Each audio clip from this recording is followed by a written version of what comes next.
Voilà notre objectif qui se dresse fièrement devant nous.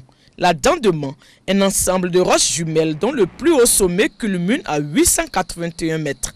C'est le symbole de la ville de Mans.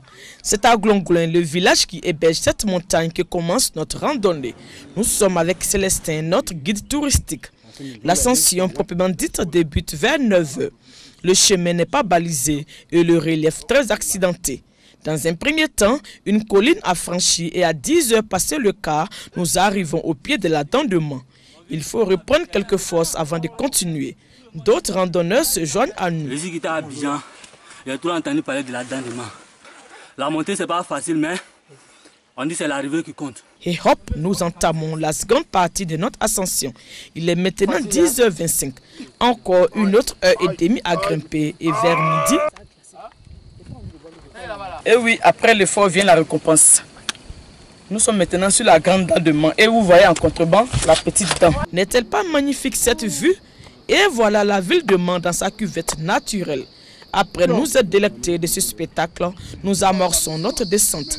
Et pour boucler la boucle, un détour dans un autre endroit tout aussi superbe. Les cascades naturelles de Glongloin, situées à quelques encablures de la montagne.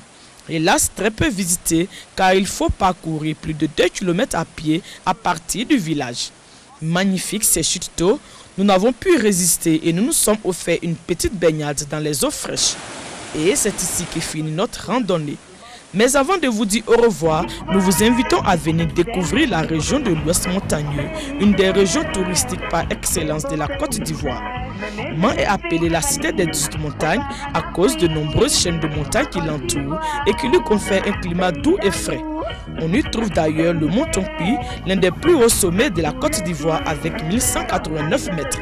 Vous pourrez admirer entre autres les cascades naturelles de Jardin Pleu, des magnifiques chutes d'eau de 20 mètres situées à 3 km de la ville. La forêt sacrée de Gbèpleu avec sa forte concentration en singes verts appelés Chlorocebus sabaeus.